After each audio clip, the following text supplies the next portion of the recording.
ఎందుకు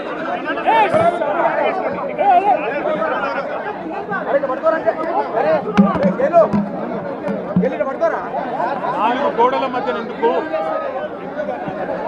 4 కోట్ల ప్రజల ముందు శాసనసభ సమావేశాల్లోనే చర్చిద్దాం రండి అంటే పారిపోయిన ప్రభుత్వం 4 గోడల మధ్యలో కాదు, 4 ఆఫీసర్లతో కాదు, 4 కోట్ల మంది ప్రజల ముందు చర్చిద్దాం, వాస్తవాలు నిగ్గు తేలుద్దాం, నిజానిజాలేందో తేలుద్దామంటే పారిపోయింది కాంగ్రెస్ ప్రభుత్వం.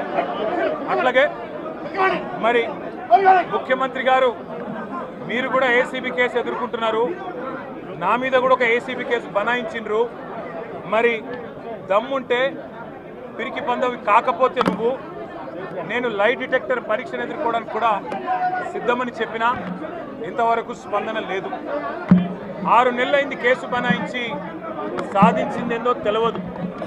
వాస్తవం ఏంటి అంటే వాళ్ళ ఫార్ములా ఈ అనే ఒక రేసును హైదరాబాద్కు తీసుకొచ్చి హైదరాబాద్ ప్రతిష్టను ఇనుమడింపజేసింది కేసీఆర్ గారి ప్రభుత్వం. అదే మీరు అందాల పోటీలతో మిస్ వరల్డ్ అని ప్రపంచం ముందు అబాస్పాలు చేసింది కూడా కాంగ్రెస్ ప్రభుత్వం. ఇది వాస్తవం. నేను అనేదల్లా ఒకటే, నిజం ఎప్పుడైనా నిలకడ మీద తేలుతుంది.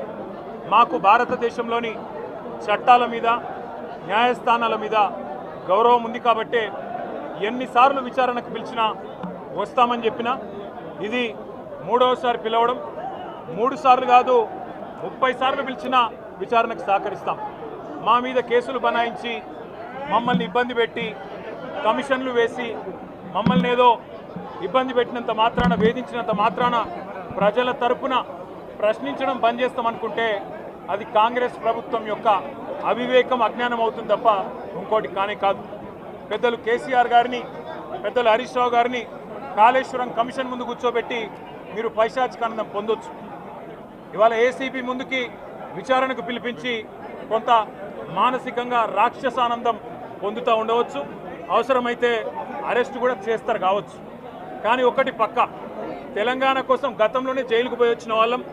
హైదరాబాద్ బ్రాండ్ ఇమేజ్ను పెంచే ప్రయత్నంలో భాగంగా హైదరాబాద్ బ్రాండ్ని కాపాడే క్రమంలో తీసుకున్న ఒక నిర్ణయం వల్ల మళ్ళీ జైలుకు పోవాల్సి వచ్చినా భయపడేది లేదు. ఒకసారి కాదు 100 సార్లు అయినా జైలుకు పోతాం, కానీ వదిలిపెట్టం కాంగ్రెస్ ప్రభుత్వాన్ని, కాంగ్రెస్ పార్టీని.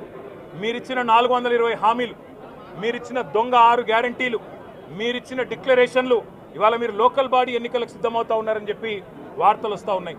రేవంత్ రెడ్డి గారు నిన్ను మొత్తం రాష్ట్రంలోని బీసీ వర్గాల ప్రజలందరూ గమనిస్తున్నారు. 42% రిజర్వేషన్ ఇచ్చి 42% రిజర్వేషన్ ఇస్తాం అని కామారెడ్డి డిక్లరేషన్లో చెప్పి మోసం చేసి ఈరోజు స్థానిక సంస్థల ఎన్నికలకు మరి రిజర్వేషన్ ఇవ్వకుండానే పోతున్న వైనాన్ని కూడా బీసీలు గమనిస్తూ ఉన్నారు.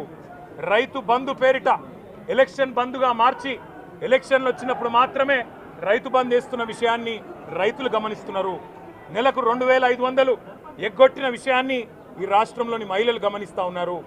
2 లక్షల ఉద్యోగాలని చెప్పి నువ్వు చేసిన మోసాన్ని ఈరోజు రాష్ట్రంలోని యువత గమనించింది. కాబట్టే నీ దగ్గర చెప్పుకోవడానికి సమాధానం లేదు, చెప్పుకునేందుకు ఏమీ లేదు.